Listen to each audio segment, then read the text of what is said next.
Hello, everyone. This is Christine. Welcome to Lagim and welcome to this first ever bonus episode for Lagim. This is going to be an interview, and so I hope that you will enjoy this. It's quite a long one, so make sure that you're prepared to spare maybe an hour or so to listen to this interview. The idea for this episode came about when I released my first ever episode for Lagim. That was about the Maggie de la Riva story. In one of my Maggie related Instagram posts, there was a commenter who wrote that it was actually his grandmother who presided over the Maggie de la Riva trial. And of course, as a former lawyer, that piqued my interest. And generally, as somebody who has researched this case, I was quite interested to know more. So, after a few comments here and there, and after a few DMs, we finally managed to agree on an interview date. It was not easy. I got sick at one point, and there is also the problem of the time difference between Manila and where I am here in the UK. So, in this interview, you will be able to listen to me interviewing Esdi San Diego, the grandson of Judge Lourdes Paredes San Diego, who presided over the Maggie de la Riva case. Now, this interview is around an hour long, so make sure that you have time to listen to it. Maybe have some tea or coffee, cook your favorite dinner, or do your makeup whilst listening to this. Just be reminded that before I share the interview with you, that this interview will not necessarily give any new and shocking details about the Maggie de la Riva case. This is more of an interview about providing us with an insight about the people who were working on the case at the time in the 60s. And with people, I mean, of course, the judge who had a very huge responsibility in not only presiding over the trial, making sure that everybody had their fair shot at a fair trial, but also deciding at the end whether the suspects, the charged men, were guilty or not, and what their sentences would be. It is a heavy burden for one judge to be doing this. As I've mentioned in a couple of episodes before, in the Philippines, we don't have the jury system, and the sole responsibility of determining guilt or innocence rests with the trial judge. So I think what I was particularly interested in before starting this interview is just knowing who the person behind the judge was. She was she a mother? Was she a grandmother? What did she do in her free time? What was she like as a person? It is good to know that the people who work on these cases, on these horrific, brutal cases, that they have a life too. They have a family too, that sometimes can get marginalized in the kind of magnanimous work that they are doing in trying to either solve crimes, investigate crimes, or preside over trials. I'm going to drop you at the beginning of the interview where I had started asking SD about Judge Lourdes, and I hope you enjoyed this interview. I will pop in again at the end of the episode and let me know what you think about the episode, this bonus episode specifically on Instagram. See you soon. Anyway, so just to properly start this off, I just want you to maybe introduce yourself, anything that you feel comfortable saying about yourself. Sure. So that the listeners on this bonus episode will be able to sort of know you a little bit. So yeah, go ahead. Okay, well, my name is Esdi San Diego, or Ignacio San Diego Jr. to be exact. My father is the son of the presiding judge for the case for Maggie de la Riva. My father is Ignacio Sr., and he's the youngest of 7 siblings. So that's what that family side, in terms of size, is like. Mm-hmm. There were 7 siblings, and he was the youngest of them all, and I would say that he was in the 7 children, he is the only lawyer. My father. Oh, right. Okay. Yes, yes. His sisters were mostly wives of businessmen, and the other brothers were sort of involved in the Supreme Court, but not as much. They're not lawyers or anything. My grandmother's brother, her younger brother, is also a judge, Paredes, and so that side of the family is very much invested or grew up with law and that kind of background. So yeah, and I'm probably, I would say, somewhere between like the 23rd grandson or something like that of the late Judge Lourdes San Diego. Okay. So, yeah. Are you also in the legal business or the legal industry? No, I'm far from it. I'm in the creatives realm where I design websites and do consultancy for online sites and like e-commerce sites and things like that. Okay, all right. Yeah. So very interesting. So obviously one part of the family very much sort of in the legal industry, and the other side not so much. And I think a lot of the people that I know who I've gone to law school with also had that sort of duality in their family history. Like one is very much heavily classically, like, law, politics, and the other side, well, not so much, but more like IT people, creative people. And I think that's a very good balance in a family, I would think so. So I did not want to do loads of research because I wanted to give you sort of free reign as to what you want to share, and I didn't want to be like, didn't want to butt in every time. Say, oh, but did you know that your grandmother was this and that? But no, I didn't want to dictate what you know about your grandmother, because I would be annoyed if I were in your position. So I think my first question was like, could you give us, like, as far as you know, what was your grandmother's sort of career path? Because, as in England and in other common law systems, not so much in civil law systems like Germany, you start as a lawyer before you become a judge. In Germany, you can go from university, you can graduate and then go directly to becoming a judge, because they have a very different legal system. So what was your grandmother's career path? What did you know? What does the family know? To be honest, I'm like at the bottom chain of the grandchildren. So from my earliest knowledge, I was already picking.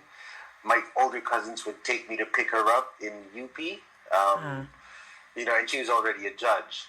But to my knowledge, yes, she was kind of involved with the Supreme Court before she was a judge. Her father was a senator, so yeah.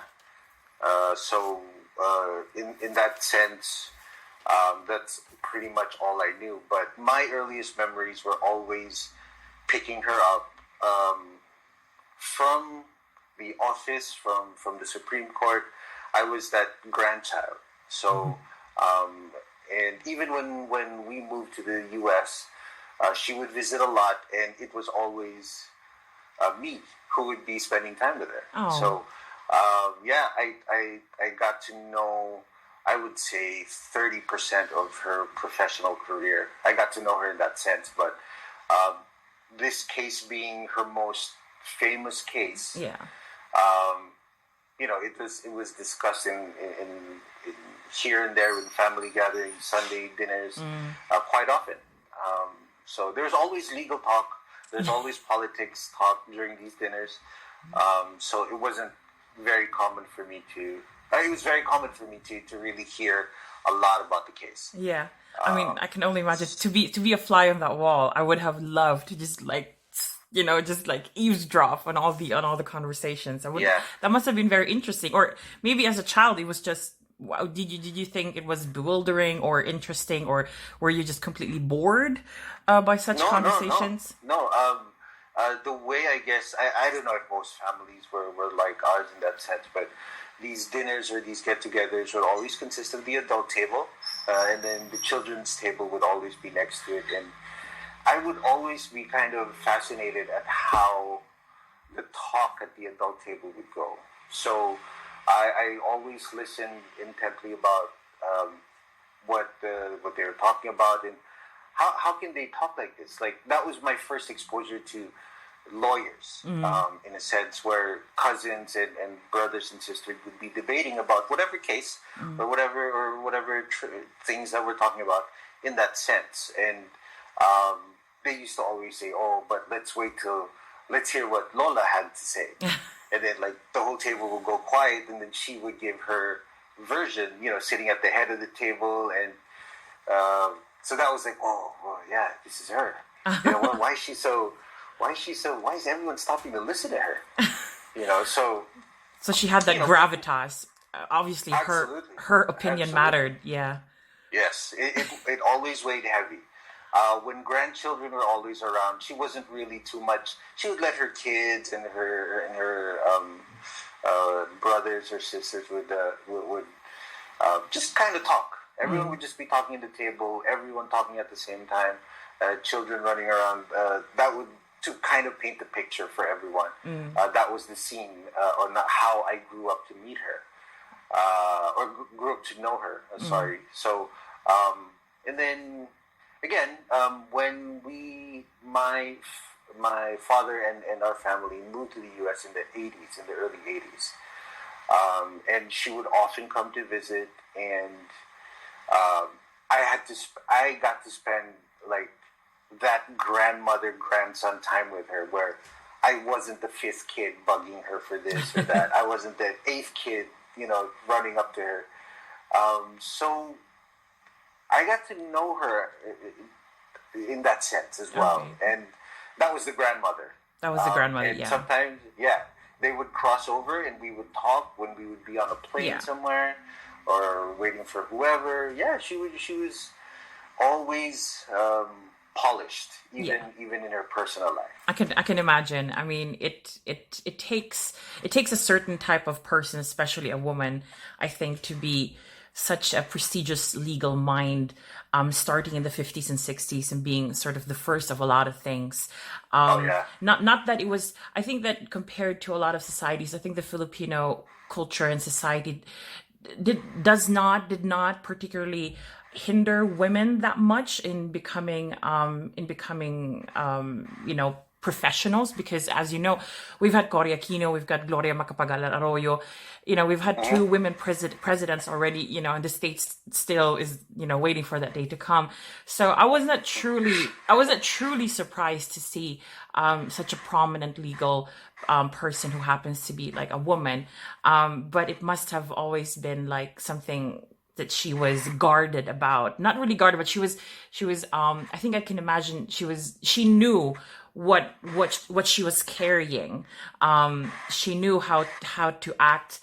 She knew how to carry that prestige and that title, I guess. And I think people look up to her, obviously.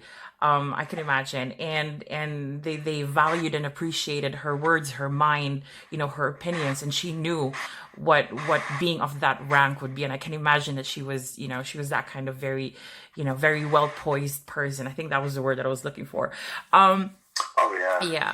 So just for our listeners, I guess, I had a quick sort of just rundown, like I bullet pointed what I found out about your grandmother. So, from what I could find out, I guess she went to UP for her undergrad and for law school. And I'm totally not surprised. Like, why would it not be UP, right? I just cannot imagine anything else. So I think, from what I found out, well, she went to high school to St. Teresa's College. I don't know if it still exists. Does it? No, I don't think it exists anymore. I've never heard of it. Yeah. Yeah. So she was a Yeah. valedictorian apparently. I mean, what else would she be, right? So I think her undergrad was very interesting because she majored in philosophy and I think she had some law courses as well. But she graduated with cum laude, of course, valedictorian, went to USD and even went to Spain. Did you know about the Spain Yep. bit? Yep. Can you Yep. tell me a little She bit about the Spain experience, I suppose? Well, I know that she went there for professional reasons, but I wasn't really given details. It was always like everyone would just joke around like she just went there to learn how to cook Spanish food and feed all of us. That was the extent of it. But yeah, from my knowledge, she lived Yeah. in Europe for a while, and yeah, it was interesting because there are other familial stories connected to her being in Spain. Like Really? Okay. my dad and his brother traveled through Europe to meet her there, and other cousins would be in Europe to meet her there because she was in Spain. But that's it. I'm on the professional end, I don't know much of what Yeah. exactly she did there. No, but Yeah. that's good because obviously what I could find was merely the professional side. Like I know that she went there to study humanities and law, but you never know. I love the detail about learning how to cook Spanish food because it's amazing food. Yeah, yeah. So yeah. So then what I found really interesting was your grandmother apparently was very musical and good with the piano. Did you? Yes. Was it something that Yes. you experienced in the Yes. family? There's always these. As a child, we would, and much like all Filipino families, Sunday dinner was a really big thing. It was a very important thing to kind of make sure that we always have these Sunday dinners. And when it would be at her house, there was always a piano. Ever since I was a kid, I think one of her last piano is still in one of my auntie's houses. Oh my But, goodness. That must be an antique. yes, but I did get to hear her play. At that time, of course, you don't understand much of classical music Of course, and what how like the musical technicalities of playing the piano are like at that age. You just know that Lola would always be playing. When we asked her to play, she'd be like, "Okay, okay." It wasn't always, but when she felt like it, it was such a treat for us. And again, it was always everyone has to kind of. It was a special event when she did, so everyone would always make sure that everyone listened to her still. Even if it was just music. Everyone still had to stop and listen to her. We Yeah. had to stop playing and listen to her play. Yeah. So yeah, it was really, and she spoke several languages, and Oh. she used to always. I think she spoke 3 dialects in Tagalog. She spoke French and Spanish Okay. as What? well, and English. All right. Okay. So when you say dialogue, are there Filipino dialogues? Yes, sorry, dialects. I meant Dialects. So, yes. Sarah, me too. Nahawa. Okay, dialects. She spoke Ilocano and she spoke a bit of something else and Tagalog. All But, right. Okay. Yeah, yeah. That's always fascinating because I think we Filipinos are very, we're very regionalistic that way. We Yes. hardly we would learn another language from another country before we learn another dialect, which I found really, really interesting. That's absolutely right. Yeah. And when I come upon people who are, oh yeah, so I'm from Manila. I obviously I'm born and bred Tagalog, but I also speak Bisaya. I'm like, oh my god, because I'm my first dialect or language, Filipino language, was Bisaya before I spoke Tagalog. Okay. So and then I find it very I see. interesting because it's like. It's such a wholesome, benevolent gesture to try to learn another region's dialect. So I find that very fascinating, and obviously it must have come easy for her. So what else the other things I could glean from the interwebs was that right after graduation, obviously she had to practice law, and I don't know if there's still a prominent law firm in the Philippines, but That's where she first practiced, and that's where she eventually.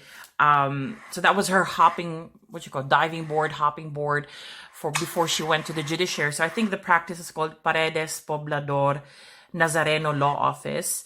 Yeah. And I like how the Filipinos love, the amalgamation of a lot of, combination of a lot of names in their law firms' names. It's not a thing in England, but I find it always very prestigious to listen to, to learn about these law firm names. And I think from that, she just went directly into the judiciary, first in Dagupan, according to my research. That's in the late 50s, early 60s, and then Quezon City. And then from that point on, she was just on a stellar rise, essentially, through the Court of Appeals in 1970 and 80, and then presiding judge, and then to Supreme Court. So it feels to me like your mother really knew that this was going to be her path. Do you think she had this planned out, or do you think it just came to her because she is intelligent, she is a great legal mind? I'll tell you an interesting story. When I was around 10 years old, it was she was in the U.S. visiting us, and it was that time of the year, or it was around that time where in the U.S. education system, they would kind of have that, what do you want to be when you grow up? What do you want to, what do you want, what kind of job? So firemen would come and lawyers and things like that. And I got to talk to her, and I said, did you always, want to know that you were a judge? And she goes, oh, yes. Absolutely. I find it interesting. So she did not stop with the dream by being just a lawyer. She said she wanted to be a judge. Yes. Okay. From the very start, she goes, how do I become a judge? That's she amazing. Mapped it out, and then she just did what had to be done. I love that. So, yeah, she was, and I think a part of it was that a lot of people told her no. Oh. Again, she was the daughter of a senator, so she would always be asked. And I remember this conversation clearly because it started to make me think as a child, what I wanted to be. It was this discussion that, my dad would always say, yeah, you can be a clown, and I'd still, in the circuit, I'd still be proud of you, things like that. But she was the one, Judge was the one that said, you have to try and define your path. You have to try and find, what is it that you love? Yeah. That's amazing. So I was like, wow, this is the first time she kind of talked to me in that sense. That's why I remember it so vividly. But that conversation just led me to ask her, so did you always want to be a judge? And there's no hesitation. Oh, yes, absolutely. I love that. I love that she was that ambitious that she knew she knew what her path was going to be, and then she made it happen, obviously, which is a good segue really to her time at the Supreme Court.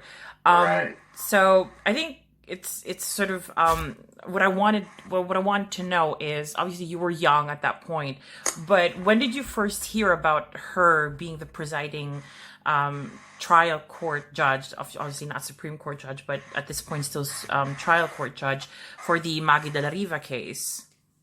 I would say when I was around, I heard about the Maggie de la Riva case in my early teens. Again, it was one of those conversations about career and asking her just what do you do? As a 10-year-old kid who's into skateboarding and the beach, I was like, what do you do as a judge? Yeah. And then she'd say, oh, I just make decisions that most people can't make. Oh, I love that. And I looked at my mom and I said, what does that even mean? And then my mom, like for a couple of weeks after that, that's when she said, this is what your grandmother does. Mm-hmm. And there was one particular case or project that was very famous called the Maggie de la Riva case. And then I didn't hear the stories until I was in my mid to late teens, the details of the case. That's when I kind of really digested and understood what the case and the gravity of the case, and actually the importance of the case and all of that. And like connecting grandma or connecting Lola to that case was like, what? She did all of that? Yeah. Did you think there was a bit of a dissonance within you? Like, my Lola, that judge? Did it feel like Absolutely. two realities almost? Yeah, like we would pick her up in UP, and I would see her in the gown and everything, and I'd be, okay, yeah. she's already grandma by the time she got in the car, so it wasn't. But now that I saw the pictures and like, why is she the only woman? Yeah. And then her eldest daughter, Jo San Diego, was someone that we also spent a lot of time with in the U.S. She was based in the U.S. Since the 70s. So she would often take us and my sister and I out to like circuses and whatnot. And so we got to be in her house and see all the pictures. And she had a lot of Lola's memorabilia from back in the day. So we got to see. And then my grandmother came out with a book. She did? Memoir. Yeah. Oh.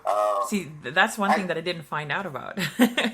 Actually, I'm still in the process of finding you a copy. If you don't mind, I'd love to just send you one. Of course. Thank you.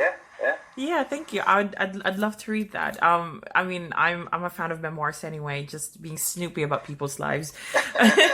Okay, so I just want to go. Yeah, like why does my grandmother have a book and why is she such a famous judge? Yeah. What is this case? Yeah. So that's kind of like how I got into it. Okay. So can you tell me like exactly sort of what are the things that you know that I guess what did she say or what was said within the family, details about the case that may be known, maybe not known to the wider public?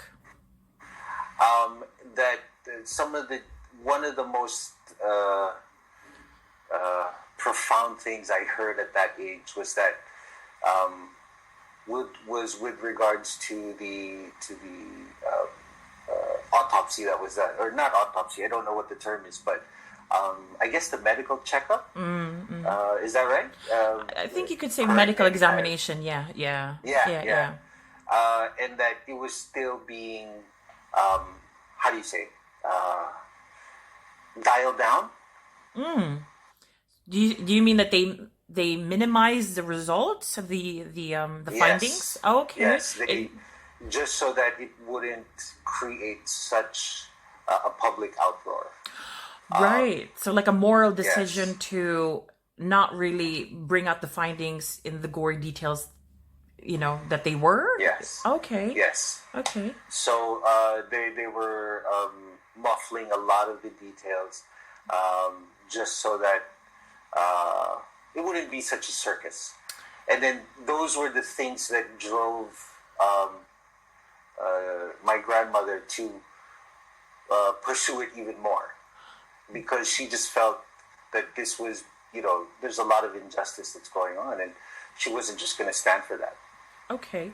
But was she privy to the more gory details, or what was the situation? Because I know that she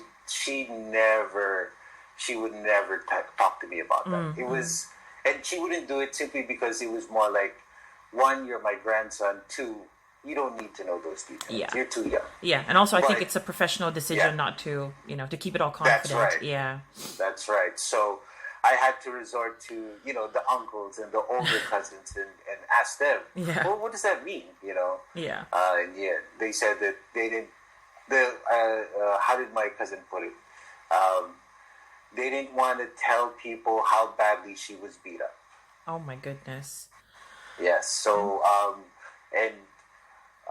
some of the details I heard were things that kind of really, to this day, are benchmarks of what gross human behavior looks like. Can you go? Are you comfortable going more into detail as to what those things were? I don't know if some of these were detailed in what you know, but there was a lot of props used in doing these things to her, like Coke, Sprite bottles, and clippers, and what do you call those, Pliers, things yeah. like that. Yeah. Yeah. So just to, So I guess just to recap yeah, for the listeners, so if you, for the listeners out there, if you've not listened to the first episode of Maggie de la Riva, I did not go much into the gory details because I felt like it would be a bit capricious, and I did get feedback yeah, about, well, we did want to know, but and then I just signpost it in my first episode, being the still inexperienced podcaster that I am. I said, well, I'm just signposting you to the Supreme Court document that did contain some, in my opinion, already very horrible details. Like yeah, for my sensibilities, already are very awful.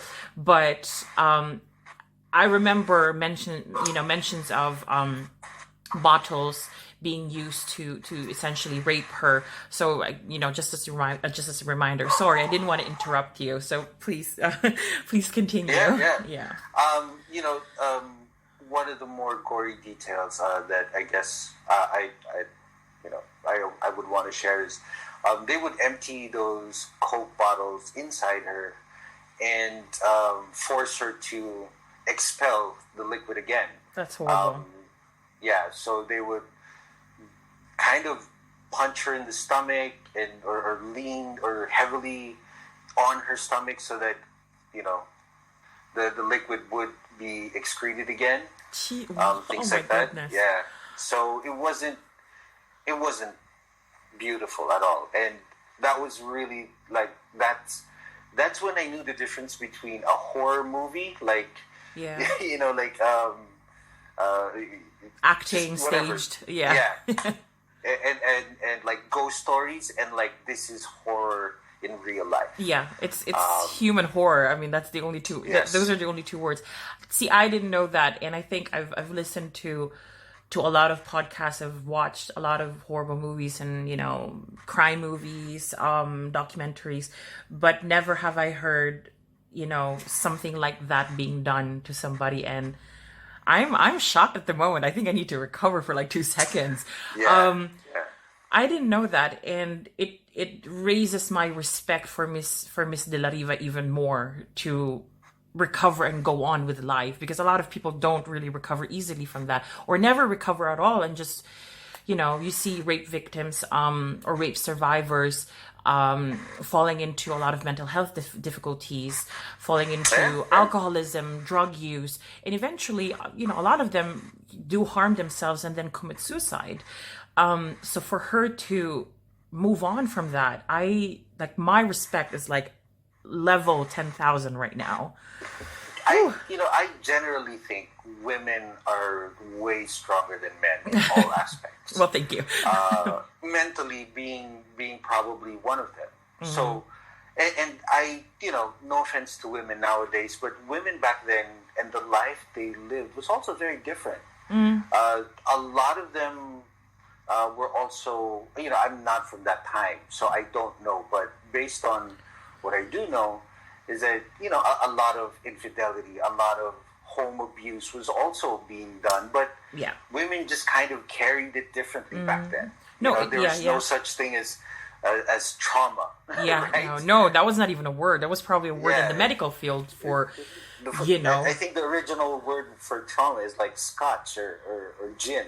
Yeah, that was their way of dealing with it. Yeah, so and a lot of it was hush hush. Like you didn't think, right. you didn't talk about, being a battered wife. That was the term back then. Being abused. You didn't talk about, nambababae na asawa. No, you don't. You didn't talk about that. Women just kind of accepted that this is it. Because that's what we were taught. Yeah, that we taught, exactly. and that's what we thought we need to endure, and that's what we were taught as well as women. So I think, to have that resilience, Miss De La Riva truly, I mean, in the end, I think she had the last laugh. Being the person that she is right now, and those people gone, thankfully, from the earth. So I didn't know about that. Is there anything else that, I'm very curious, as you know, I'm a very nosy person. So Sure. Is there anything else that, you think might not have been, made public back then? Was it in the case that they were very much using drugs, or the men.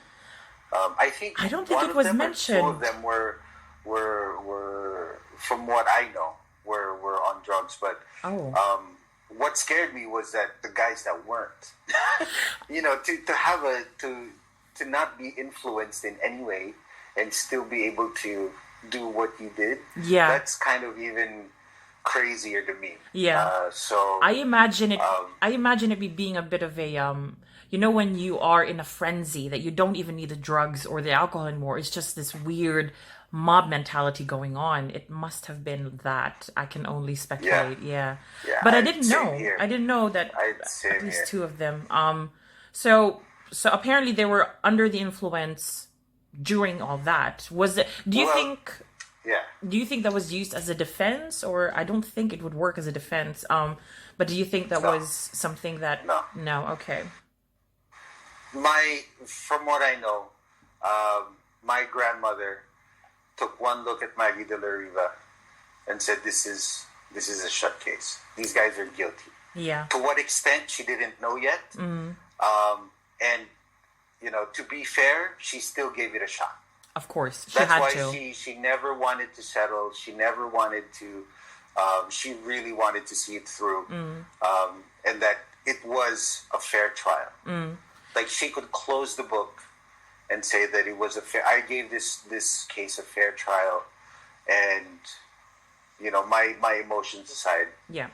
it was the just thing to do. Yeah. So, yeah. And I think the Supreme Court completely agreed with her. The way that they concurred and confirmed her decision, it showed a lot of respect for what she did, for how she presided, not only looking at the substance, because for the listeners out there who are not in the Philippines, we don't do criminal cases with a jury in the Philippines, so it's all up to the judge. So for her to see it all through, be impartial as possible, and have the Supreme Court say, "Yeah, we agree with you." It's a reflection of her reasoning in the trial, her respect for the procedural the procedural law as well, and to do all that with such a prominent case. And I can imagine even then the media might have been also. Probably not as bad as the media today, but I can imagine there was a bit of a sensation. Was that talked about at all? Yeah, the circus. The circus was one of the favorite stories I used to love to hear, because, again, at that time there was nothing of this caliber, or nothing, no case of this kind yet in the country. So it was getting the attention. There were a lot of interviews, and came with it, a lot of people who didn't want the case to go on. Really?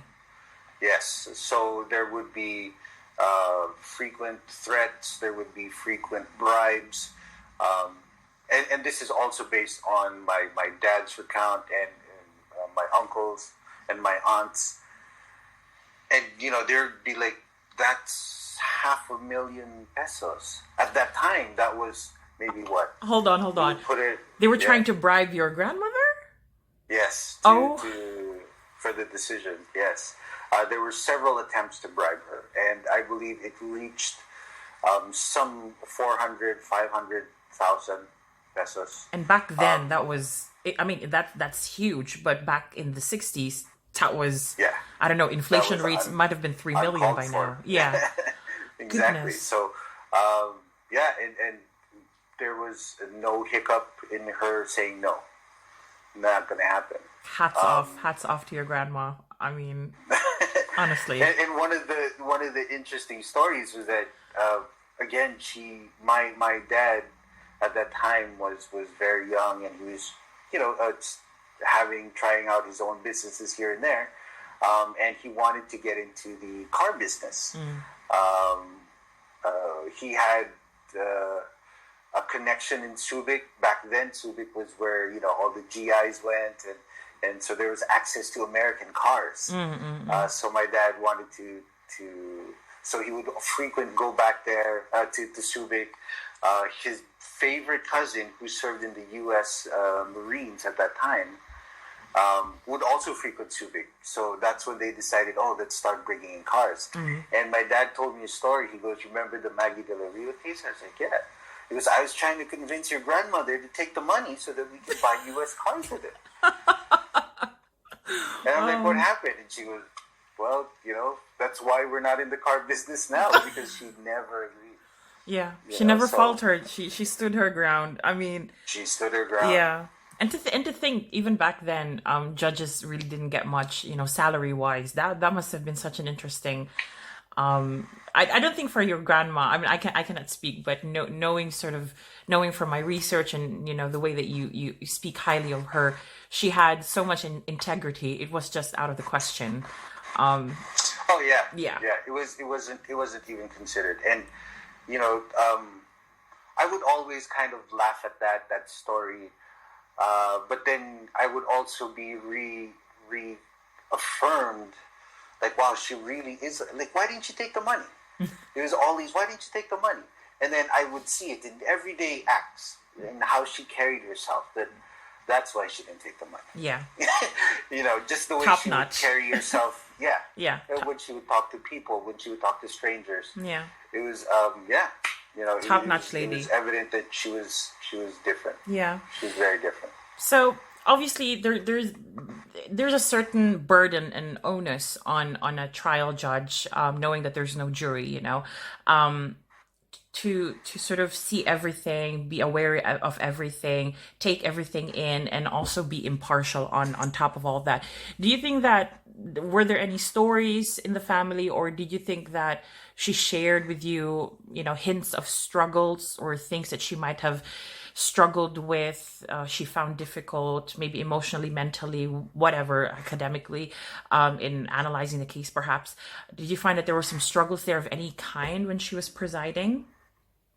The biggest, to sum up everything, the biggest struggle she had was really the inner demons of, I have to make a non-emotional decision. I have to keep this based on facts. That was the biggest struggle, because she already knew, after seeing the medical reports and after seeing Maggie de la Riva, in her mind, this woman was really abused, and she was really raped and all of that. But of course, she still had to kind of put that aside and look at the facts and say, did they really do this? What was the severity of the details of what they did? So again, nothing of this kind was she had ever presided over before. So even the details of what they did to her affected her. Like, you don't do that to women. You just don't. Yeah. You don't do anything like that to people at all. So yeah. So talk to me about that. Like, did she openly struggle with that, or was it something that was just general knowledge in the family? No, she struggled with it. I don't know if I'm going to answer your question correctly, but she struggled with it every time it was brought up. Like, she would really have to kind of take herself, compose herself, or change the subject. She was never comfortable with that. Wow. Okay. So even talking about it was a bit too much. So what I would imagine is, okay, so I'm judged now. I'm in there. I don't know for how many hours. Some big criminal cases can take 8 hours with breaks in between. And then she leaves it there, goes home, and doesn't want to be judged at home, essentially. Exactly. Yeah. And to her mind, I did sentence those men to death, but they're still, what about, they have families too. Of course. So she was always concerned about both sides, and she was trying to always see the human side, go past the monsters. Yeah. So to speak.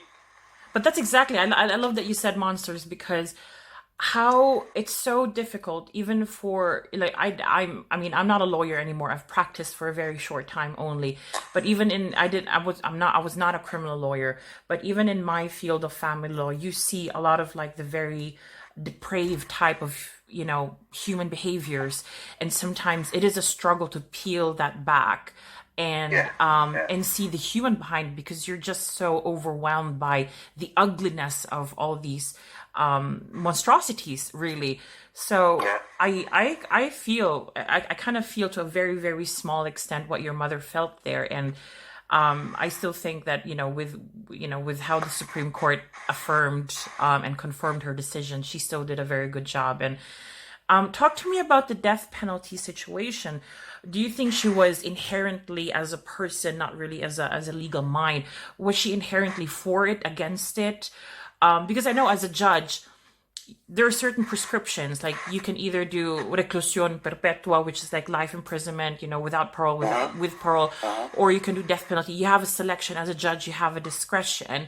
But do you think she was inherently for or against it? Or did she just think, you know what, we need to teach people a lesson. We need to, have a big splashy statement here. You cannot go around doing these things to women, and that's why this is your sentence. Do you think what was her stance, do you think? Her stance was sometimes you, um, I don't remember verbatim what she said, but to the extent she said, sometimes if you need to kill a wolf, you have to be a wolf. Wow. That was her stance. Like the death penalty, it's not about being for or against. Mm, You need it because there are bad people out there. mm, mm, mm.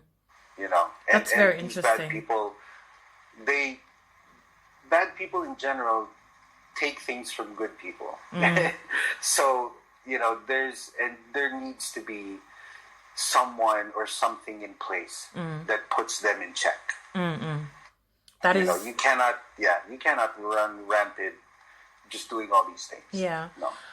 so powerful. I mean, I am generally anti death penalty, but I understand the nuances, of course. That's why I didn't want to make it a big deal in Yeah. the podcast episode as well. But I I find that, I mean, naninindig yung balahibo sa kamay. Kasi when you said sometimes you have to be a wolf to kill a wolf, and I don't think I've ever heard that analogy or metaphor, whatever you want to call it, figure of speech before, and Yeah. Yeah.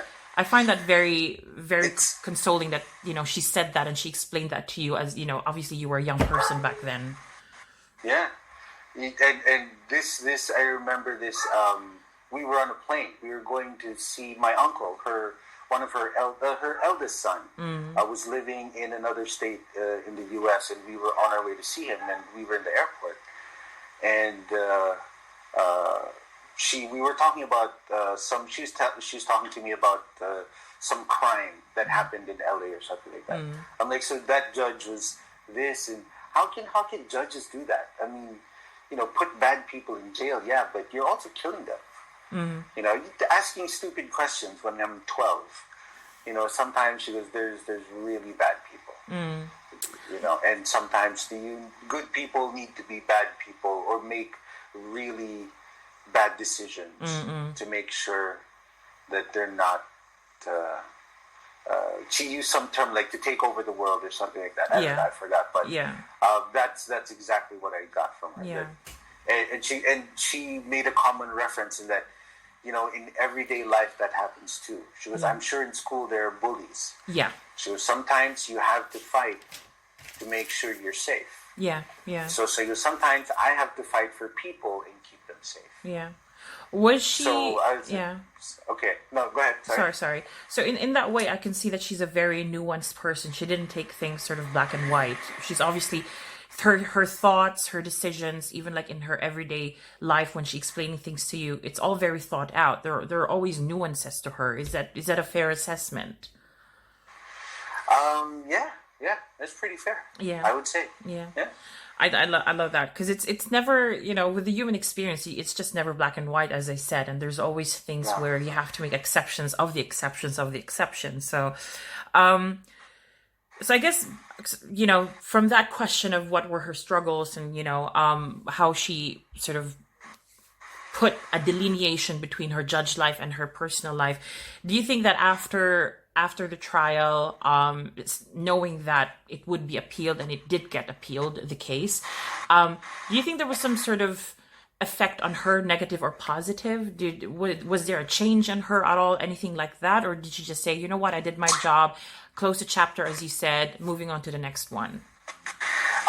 I think there's always something or anything of that magnitude, or even remotely close to anything of that magnitude. It changes anyone. I think it changed her in a way where she saw,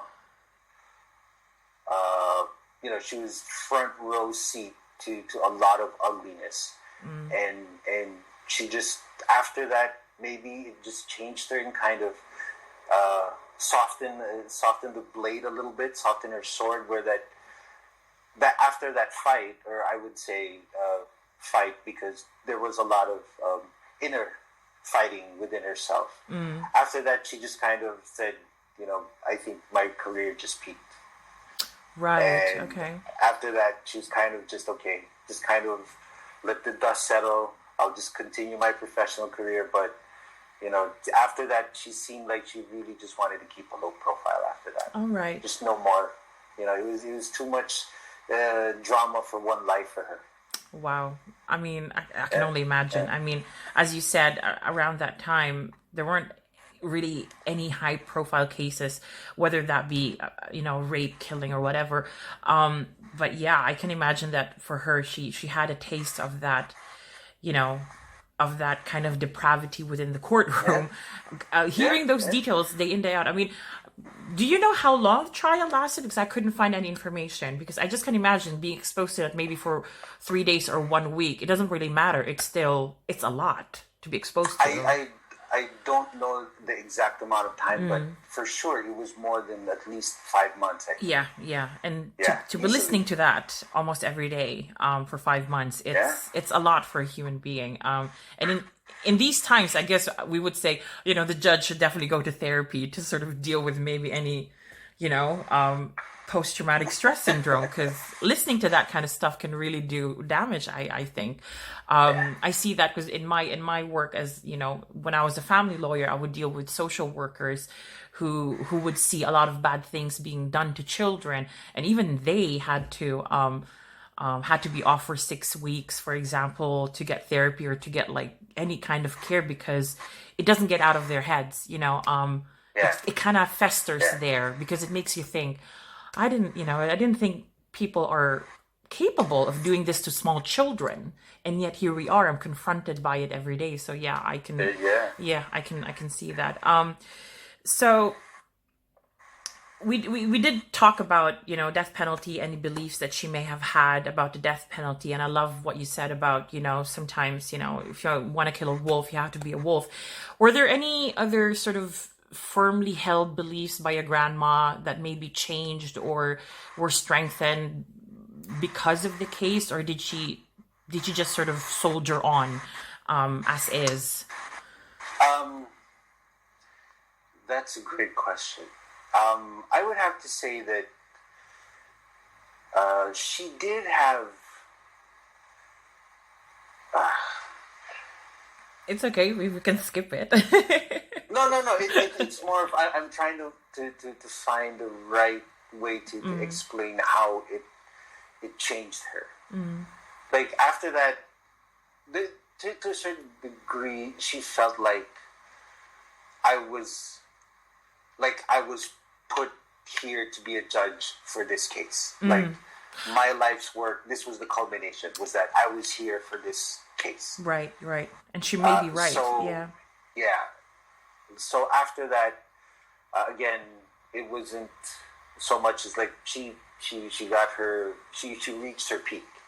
So after that, it was all about letting it go, and her whole career, even not involving the case, her ascension to where she reached as a presiding judge of the Supreme Court, it did have some a lot of things were sacrificed on the familial end. She wasn't always around for her kids. She was, like you said, she lived in Spain while she left her eldest daughters to take care of the rest of the siblings. So there was a lot of her trying to be like, I want to make up for lost time. So, visit my son in California, visit my son in Wisconsin. So that's how it kind of changed her, I guess. And she just, like, it was it. I don't know how you explain that, I guess. But No, I think I completely get what you mean. I think I the way that when I wrote this question, I was so concerned about like just hearing about the professional beliefs, but I didn't even consider how it changed her personal beliefs, like being the grandmother, being the mother. But it's so interesting when you said that, it made her want to dedicate more time maybe to the family because she was so in the professional. So now it changed her beliefs as to, work-life balance. And I think that is such an interesting point, because not a lot of people see that at the beginning of their careers, thinking that they can just I guess they can just plow on, just be in the career 100% of the time, whilst everything just is put on the back burner. Exactly. I can't imagine myself. Yeah. Okay, just back on a Monday. No, I get you. That's why I left the law. I guess, it does that to some people. My sister, in a similar way, the same way when she was pursuing her career, where she kind of had that moment, like, this may not be for me. But I don't know, with regards to my grandma, again, during the case, a lot of sacrifices were made, and during especially the crucial part of the case, bribes were coming in. They even shot up our house a couple times, or my grandmother's house a couple times. Oh, what? There'd be drive-by shootings, yes. So there's my goodness. a point where the siblings were separated. Two siblings were here. I think a couple were already married, so they had their own families and they lived somewhere, but they had to sacrifice. So family life was sacrificed for the case. Yeah. Because of what she was doing. That is insane. So was there anyone at all who was hurt in the family, targeted? No. Okay. No. There wasn't. It was more of scaring tactics. Yeah. From what I was told. Absolutely. Absolutely. So, yeah. I even remember being in the house and my older cousin showing me where the bullet marks were. Oh my goodness. So it was interesting, and I think that's how it affected her, and said, like, my professional career in this case has brought so much violence and trauma to my family that her, being someone who wants to really fix and help everyone, thought that it may be time to help my family too. So, that is, yeah. I think that's a wonderful realization. There you go. I guess for maybe younger listeners out there, once Frodo threw the ring in the Mount Mordor, what is it in Lord of the Rings? Yeah. Like, that was it. There's nothing else after that. Yeah. Except fix my family. Yeah. So after that, it was just she was more focused on that. I completely admire that. I mean, it takes something really big to drum it into you. For a lot of lawyers in my generation, I think it's a lot of mental health issues, because a lot of people in my generation, a lot of lawyers in my generation have gone through the big, financial crash in 08, 09, 2010. And, a lot of people were not able to really, shine in their law careers that early compared to maybe the generation before us. And so, it takes something big, really. And for your grandmother, it was obviously this case. For some, it might be something else. But I really like that. That's, that realization of hers. And it's not easy for somebody who has seen sort of very, a lot of successes in their professional life to say then, you know what, I'm just going to, what you call it? I'm not a car driver, so like you say, stomp on the brakes or something and say, you know what, I gotta take stock and see where this is heading. Because if another case like this lands on my lap, what's gonna happen with my family now? You know, and I think that's very admirable. So I'm very thankful to, you know, for all the things that you said so far. Are there any other sort of anecdotes that sort of is related to the case that you think should be, or not really should be, but would be interesting for the public to know, that you're at liberty to share? Because I think one takeaway that I had from this conversation show so far is that in that, I don't know if it's like a time related decision. Obviously, you said they didn't want to cause a circus by detailing the medical examination. It makes you think, what else is being censored in order to cushion the blow of all these realities that these crimes have, that we don't know as a public? Because obviously sometimes it's good to know, to a certain extent, what really is going on in these cases, because they can be a deterrent, they can be like a cautionary tale. But somebody obviously made the decision not to do that in this case. So is there, you know, any other things that you are at liberty to share about the case? There were, from what, again, my limited memory or that I can share is, the men involved were part of prominent families. So in their circles, they did also have political connections that they did try to exploit and use. So not only was my grandmother being pressured by the families themselves, but colleagues and professional associates that she knows. Other senators would always try to talk to her and say, you know, maybe you can lighten up on these kids. You know, they were doing blah, blah, blah. And she really had to put those friendships or professional acquaintances in check and say, you know, he's my friend and he's asking me to dumb this case down. So she did lose a lot of friends, I know that. She wasn't very popular in the political circle because I think one of the families did have a very strong connections with one politician at that time, and I guess was really trying to put pressure on her. So she was, again, I don't know if this answers your question, but she was really getting it from all sides. That is, yeah. And you know, late night calls and just sudden meetings and people just showing up to her office or in our house trying to talk to her and just get her off the case. Oh my goodness. Or get them to lighten up or get her to see otherwise. Yeah. Those were some of the things that really she had to make sure that, you know, she studied the course and kept her way. Yeah. And not let any of those affect her decision. So, you know, as being much older, I can't focus when 4 people are talking to me at once. So something like this, I can't even think about how she was still able to trudge through the mud and sift through all the BS just to come to her decision. So, and I think that's but I guess the most important thing for her was that she was happy and she was content with her decision. Yeah, and I think I think you said 2 things there that were really good.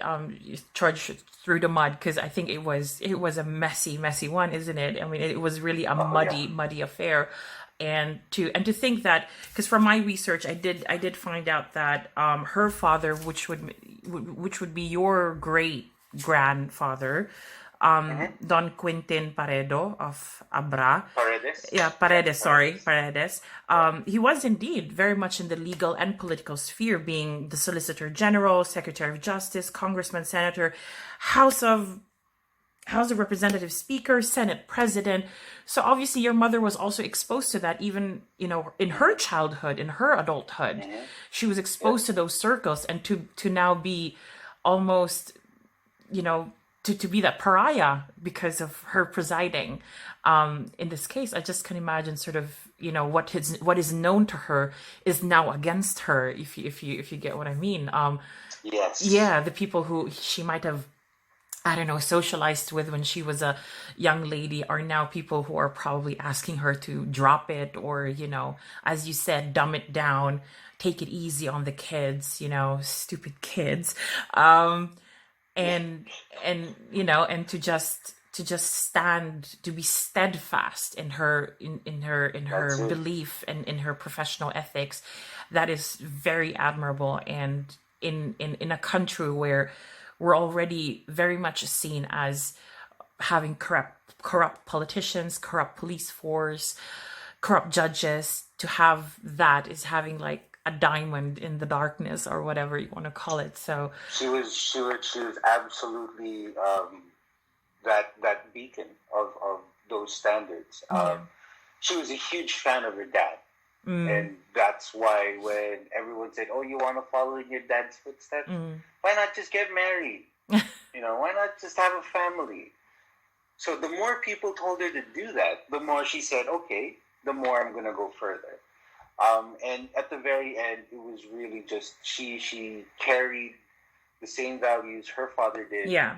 and she just wanted to make sure that this was something that she could literally go to sleep. Had no trouble sleeping with Yeah. after making her decision. So, And yeah, yeah. I think you're absolutely right. And I think she did a great job. And um, what surprised me, though, is that she's not more well known. And the only thing that I could find where they've given her some recognition, I mean, I might be not completely seeing everything here, but they did name an avenue after her in Cubao. Um, Yep, so yep. is it weird when you drive along Justice El Paredes San Diego Avenue in Cubao? Is that something like? It still weirds me out. Like, I do know that my great grandfather, her father, Don Quintin, has a street in Quiapo as well, Mm, in Ongping, ah, in Binondo. There's a street after him, but it was different because I never met him. But right. I got to spend a lot of time with my grandmother, and then having a street named after her, that was weird. Yeah. What's an inside story for your listeners here is Yeah. that during when we came back from the U.S. and we were living back in Manila, we were on our way somewhere. I must have been a teenager. Sunday, one of those Sunday thing drives, and my dad gets pulled over in Cubao on the street, Oh no. and then my dad didn't even know we were on the street. So when the policeman pulled him over, got his license, looked at it, and said, "What's your relation to Judge San Diego, Paredes San Diego?" He goes, "She's my mom. She's my mom." And then he points at the street sign, and it's her, and we're on that street. Oh my goodness, that's too good. It's So too good. my father says, "That's exactly who my mom is." My dad was like, "You can't catch me now. That's my mom." So the cop was like, "I can't catch him now. That's his mom." So it turned out to be a very interesting Sunday, and we were just laughing because, I don't know, like, we felt like it was our grandmother being there. Just one last time, I got to get you out of trouble. One last time. One last time, yeah. Yeah, yeah. So that was an interesting story about that street. I love that. And I love that. I laugh at that story because I was in the car, and it was so funny how my dad was like, "You're damn right, that's my mom." When the cop pointed at the street side, he's like, "Oh yeah, we're here. That's her." Well, did you know? Hilarious. Did you know at that point that she was given that honor, or was it something? Yes, yes. Okay, so you were, because I Yes, think. it had been a year or so Ah, after they had given her. Yeah, so we were just kind of cutting through Cubao, going somewhere else. And we never had passed the street before, so there you go. oh my goodness. Well, now I'm kind of like I'm bent on the next time I fly over. I'm bent on, just passing through Cubao and finding it and taking a picture. So that's gonna be one of my first missions. Usually I bypass Manila and just like, go straight to Davao where I'm from. But like, no, no, no. Okay, Now okay. now you have to go through Cubao. So that's one of the I, things. I I used it even one time just to impress a girl I was trying to date in my early 20s. Yeah, one of those things. And I'm sure she's just like, oh my God, I didn't go through the Supreme Court and go through Maggie de la Riva just for my grandson to use me to try to get just try to get a girlfriend. Oh, but hey, you got to do what you got to do as a young one. And if that impresses the girl. On that light note, I do want to thank you for making time. I know that it's quite late. It's almost midnight where you are, I think. No. Not really? What time is it? Me and the family, I actually had dinner with a couple cousins, and I told them about your invitation, and they were very thankful that you gave us an opportunity to kind of talk about our grandmother. For the younger listeners that you may have. Of course, because I think. So thank you very much. Thank you too. I mean, first of all, I think my admiration really comes from a place of, first of all, being a woman in law, even though I'm not one anymore, because sometimes you do struggle to find your role models, and you don't know that there might be some role models out there that you even haven't heard of. And had I known about her maybe as a young one when I was in Davao, going to Ateneo High School, forming my plans to become a lawyer, I think it would have really helped to it would have helped in my ambition. It would have helped in my struggle in becoming a lawyer. And this was before the dawn of like smartphones where you can Google stuff. Back then it was all dial up and you didn't really Google stuff, even though we had like very, very, basic internet. And so that information might not have even been there, even when I was graduating from high school. But it would have been really nice. I know that we had the usual prominent ones like, Winnie Monsod and Miriam Defensor Santiago. But these were people that are so much in the limelight. They felt like they were so far away, even for somebody who was like, going to be a budding lawyer. But then, I hear, the story about your grandmother and how she presided over this horrendous case that has fascinated me, by the way, for ages. And I have always known, and that's why it was very important for me to give you this platform as well, to invite you, and I'm thankful that you obliged me. You indulged me in this invitation, because I think it's important to know the people who are behind these very tough decisions, because not everything is out there. You don't read about the judges struggle with work-life balance, and with maybe having a 5-month trial where the judge is completely encapsulated in the case, that the work-life bit is disregarded almost. And I think it humanizes the roles of judges. It humanizes the roles of the professionals that are involved in this monstrous type of cases. So thank you very much for the many anecdotes and the stories and the details. Hi there again. I did promise I was going to pop in after the interview. So thank you very much for listening to that bonus interview for Lagim. And let me know if you are interested in such bonus episodes, because I will try to make such episodes as much as I can, as much as my time and day job would allow me. And at this point, I would like to again extend my sincere gratitude to Esdi San Diego. Thank you very much for granting me this interview. It was such a lovely conversation with you, and I've learned so much about your grandmother and about how she approached or lived the case of Maggie de la Riva.